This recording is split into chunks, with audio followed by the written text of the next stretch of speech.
Yung paindalan. Nanong advantage tsaka disadvantage na sir pag siya mumuran. Pag umulan na itong advantage tsaka disadvantage. Pagka nagsisemento. Pag mumuran sir, guy. Tagalog sir. Pag umuulan sir, maiwasan natin yung mga cracks line kasi yan yung pinaka ano ng mga daan eh. Yan yung critical, yung heat temperature. Kapag mainit, magka-crack, possible. No? Kaya kung yung pinaka advantage, number one na advantage pagka umuulan tsaka yung mainit yung panahon. Mas malaki yung advantage ng umuulan kasi pero wag naman yung ulan na baka mamaya bumabagyo naman, magbubuhos ka ng daan, hindi pwede yun, mawawash out yung semento.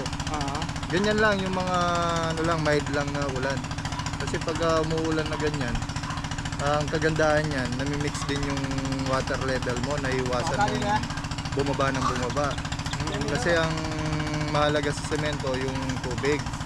Kaya ngayon ang halo namin, konti lang yung tubig kasi pinoprovide na ng ulan yung yung konting tubig na kailangan.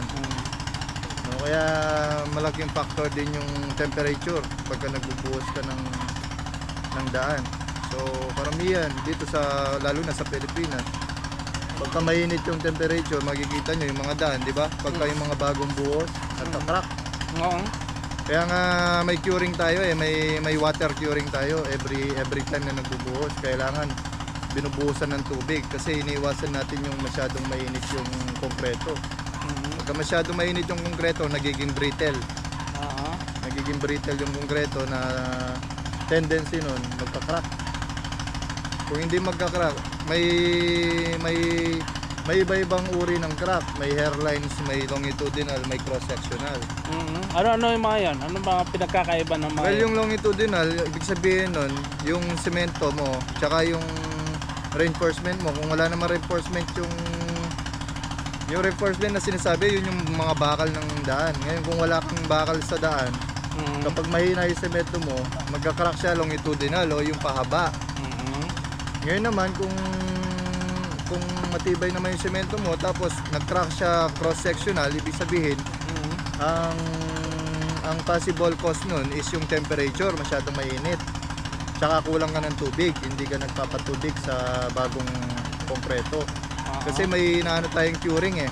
Kaya nga yung mga concrete mix, 'di ba, meron silang mga curing days, may 7 days, 14 days, tsaka 28 days. Tapos kapag masyadong mainit, minsan yung tubig madaling ma-absorb ng temperature, madaling mag-evaporate. Kaya ang tendency nun, yung strength capability ng concrete bababa. Imbis na halimbawa kung 3,000 PSI yan, bababa kasi yung ratio proportion ng tubig tsaka concrete bababa yung tubig, mag-evaporate sa sobrang init. Yun yung isa sa mga dahilan kung bakit nagka-crack yung daan. So nakikita ko puro advantage, no? Pagka ganyan yung klima. Pagka yung klima natin walang araw, tapos yung ganyan lang yung yung patak-patak lang na ulan, maganda yan, maganda. The best na magbuhos pagka ganyan. Pero pagka masyadong malakas yung ulan, of course, hindi rin maganda para dun sa konkreto kasi i-wash out niya yung semento natin. Kasi ang mahalaga pinakamahalagang compound ng concrete is yung cement. So pagka na-wash out yun, syempre walang binder ang concrete.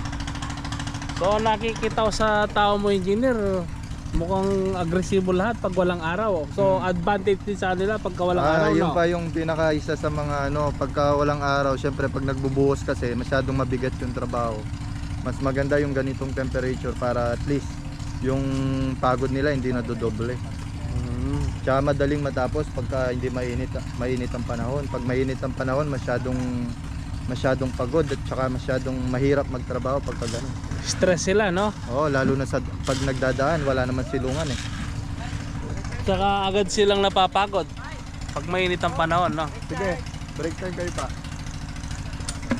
Gad mo na lang palubang bat na. Para diretso. Break time na kayo pa. Oh, break time. Time out. Bota mabitin kayo eh. Ilan yung tao mo, engineer, ngayon? Dito sa Ngayon ang daan? tao ko, 13 na 13. tao. So yung tinrabaho nila parang 26 na katao, tinitignan ko eh. Yung accomplishment mo kahapon. Ganyan talaga boss kasi syempre yung temperature nga sabi ko hindi mainit. Ulan-ulan tsaka malulan. Kaya maganda magtrabaho pagka ganyan eh. Kahit ako gusto ko magtrabaho eh. Kaso baka hindi isipin ng na engineer ako eh. Tama, oh. Gusto kong umawak ng pala eh. Kaso Kala nila laborer ka, no? talagang pangitsura ko kasi pang labor lang eh. Kaya baka pag gumawak pa ako ng pala talagang isipin ng mga taong dumadaan labor ako. Okay, tama. So, disadvantage pag umuulan, kung lalakas ang ulan. Yes, ang Yun yung disadvantage disadvantage. ng umuulan nga, yun nga, kapag masyadong lumakas yung ulan, mawawash out yung cement. Yun yung pinakamahalaga kasi na compound ng concrete, yung cement. Siya ang magiging binder.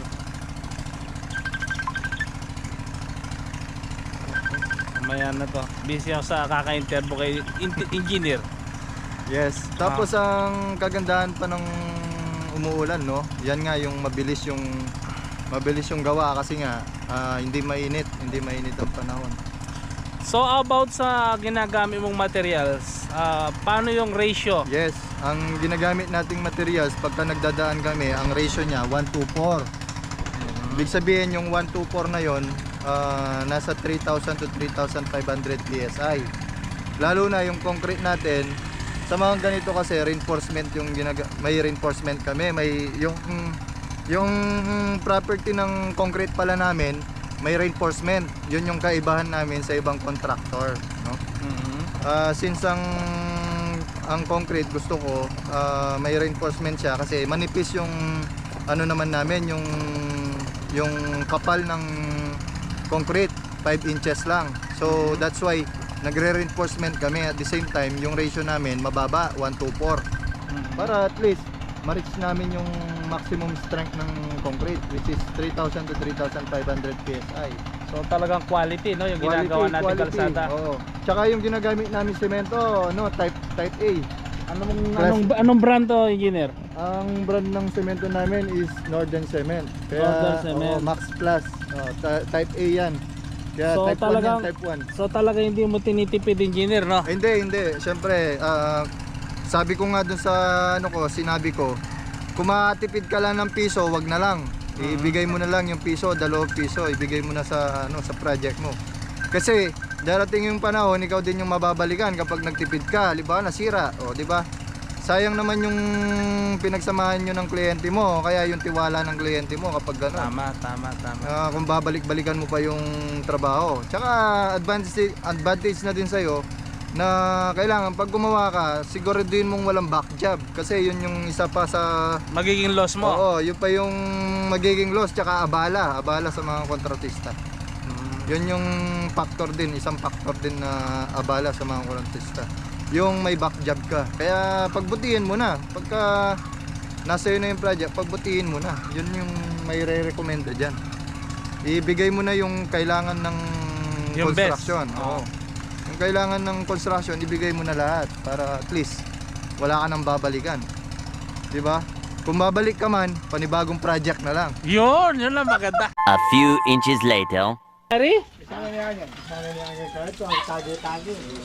Hindi naman gas, kalau pa rin kaya. Hop. Laro naman eh, ika naman gas na. Uti mo naman sinabi. Wala ka mamakita, yan ang makasalida. Hindi na pa ko. Hindi na lang ko itibayan mga salamat. O, penasaki dalan? Wala. Penasaki eh. Ay tayo ng diesel.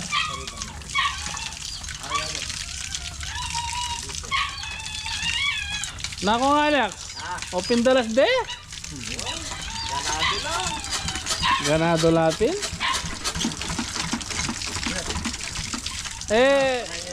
Malyari ito pinagbabawal na teknik mo ako tulat. Tama yan.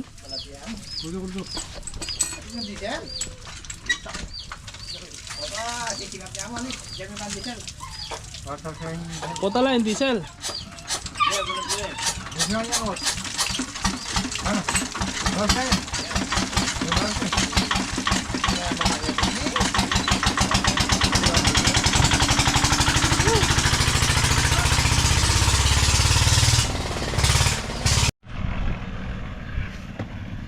Ano ba, okay lang?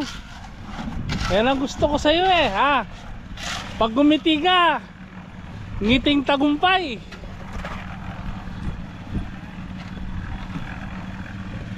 Ano pangalan ng page mo, boss? Ha? Ano pangalan ng page mo? Kabalan Vlogs. Bigyan kita mamaya sticker, mayroon akong sticker. Bukas, nandito na yan, bukas.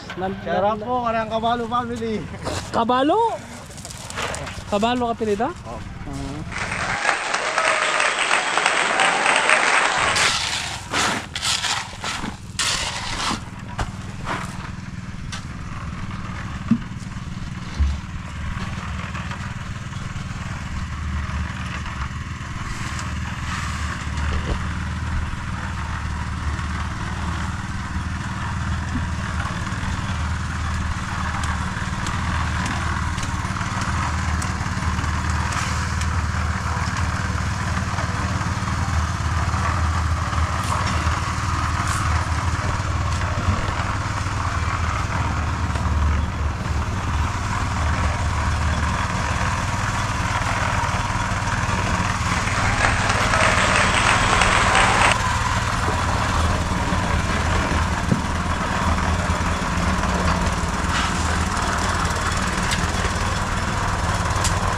Forman!